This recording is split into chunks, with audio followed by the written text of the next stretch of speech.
बांग्लादेश का ममून हसन देहरादून में आकर सचिन चौहान बन गया और देहरादून की त्यूनी की रहने वाली रीना राठौर बांग्लादेश में जाकर फरजाना अख्तर बन गई। इन दोनों को देहरादून पुलिस ने नेहरू कॉलोनी में किराए पर रहते हुए गिरफ्तार किया। आरोप है कि दोनों ने न सिर्फ जाली दस्तावेज बनवाए बल्कि अवैध तरीके से कई बार बॉर्डर को पार भी किया। फरजाना अख्तर जो बनी रीना राठौर, उसके निकाहनामे के पेपर भी यहाँ की पुलिस को मिल चुके हैं बांग्लादेशी एजेंसियों से। और इन्वेस्टिगेशन में पता चला कि रीना वहाँ जाके तो खुद मुस्लिम बन गई, लेकिन उसने अपने ममून जो उसका साथी है उसके दस्तावेज अपने पहले पति के नाम पर आधार कार्ड, पैन कार्ड और अन्य दस्तावेज यहाँ पर देहरादून में बनवा दिए। सबसे चौंकाने वाली बात यह है कि इस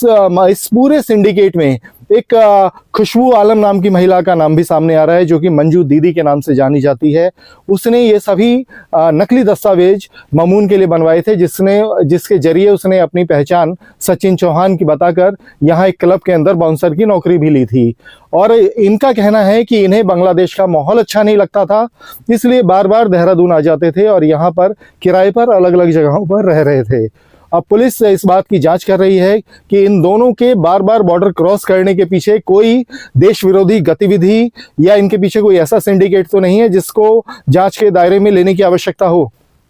दोनों फिलहाल जेल भेज दिए गए हैं और जैसे जैसे जांच आगे बढ़ रही है तो मंजू दीदी और जो इनके अवैध दस्तावेज बनवाती थी, ये दोनों कहां कहां पर रहे आदि तथ्य सामने आए हैं। लेकिन जिस तरह से ये खुलासा हुआ है कि कैसे देहरादून में रह रहा एक कपल बांग्लादेश भी आता जाता था, जो यहाँ की रीना थी वो वहाँ जाके फरजाना बन जाती थी, यहाँ पर सिंदूर लगाती थी तो वहाँ जाकर बुर्का पहनती थी, जो ममून था वो यहाँ पर आकर हिंदू बन जाता था। तो ये एक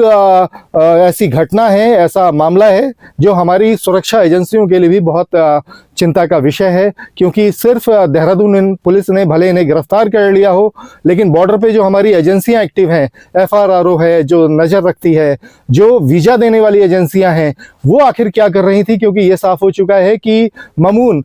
वीज़ा पर, टूरिस्ट वीज़ा पर यहाँ पर आता था रीना से मिलने और उसके बाद अवैध तरीके से बांग्लादेश चला जाता था।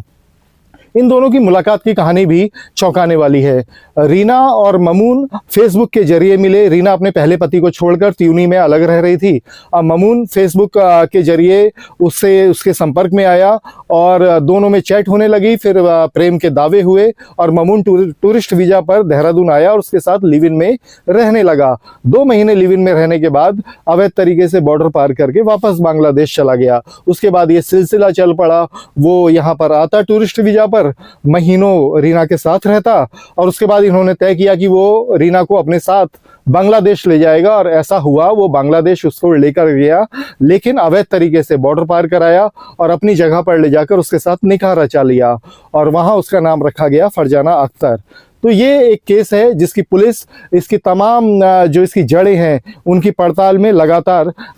इनको इन्वेस्टिगेट कर रही है और फिलहाल दोनों जेल में हैं। इसमें जैसे माननीय मुख्यमंत्री जी का जो ऑपरेशन कालनेमी है, उसमें 3 तरह के फोकस एरिया थे कि इस तरह के जो छदम भेष में, जो साधु भेष में या अन्य भेषों में जो धार्मिक अपना चोला पहनकर और लोगों को ठगते हैं या जो लोगों को खासकर बुजुर्ग महिलाओं और इन लोगों को टारगेट करते हैं, तो उस पर ये ऑपरेशन हमारा लगातार चल ही रहा है। साथ ही साथ इसमें ऐसे कालनेमी को भी ट्रेस करने की बात हुई थी जो जैसे खासकर जो बांग्लादेश और इधर से आकर पहचान बदलकर यहाँ पर भारत में और खासकर देहरादून में रह रहे हैं, इनके लिए भी कार्रवाई चल रही थी, जिसमें 17 लोग अब तक हमने यहाँ से पकड़े थे, जिसमें 9 लोग जो है डिपोर्ट भी हो चुके हैं इसमें, जो और बाकी 7 लोग अभी विभिन्न जेलों में जो है यहाँ पर अभी हैं, जिनकी कार्रवाई अभी चल रही है। इसी के तहत जो है ये सूचना हमारा जो लगातार इस ऑपरेशन कालनेमी के तहत ऐसे लोग को चिन्हित कर रहे थे, तो इसी में एक सूचना प्राप्त हुई थी कि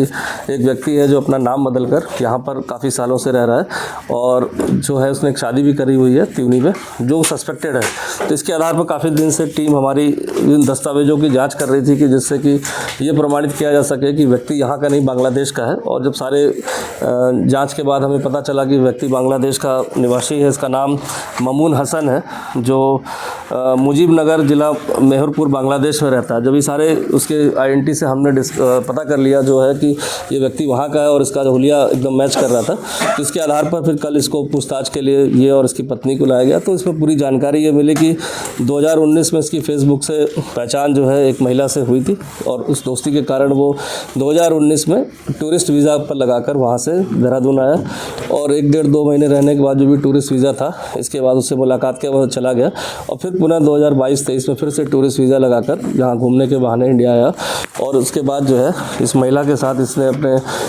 जो दोस्ती थी, इसके बाद शादी का प्रपोजल किया और इसके बाद फिर उसको अवैध तरीके से बॉर्डर क्रॉस करा के वहाँ पर निकाह भी किया, जो बांग्लादेश में जो जगह बताई है। इसके भी रिकॉर्ड्स हमारे पास सारे आ गए, जो मेहरपुर पड़ता है ज़िला वहाँ पर। और इसके बाद यहाँ इंडिया आने के बाद अवैध तरीके से फिर ये यहाँ पर नाम बदल कर और इन्होंने यहाँ पर फर्जी आधार कार्ड, पैन कार्ड और जो भी दस्तावेज जो रहने चाहिए उसके आधार पर यहाँ एक क्लब में नौकरी करने लगा,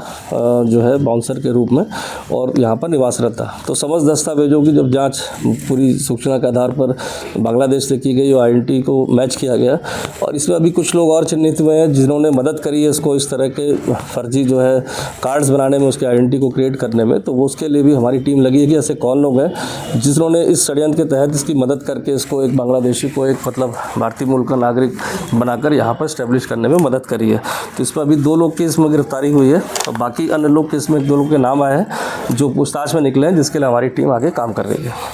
अगर आप ये वीडियो YouTube पर देख रहे हैं तो हमारे चैनल को सब्सक्राइब कर बेल आइकन दबाएं और Facebook पर देख रहे हैं तो हमारे पेज को लाइक करें।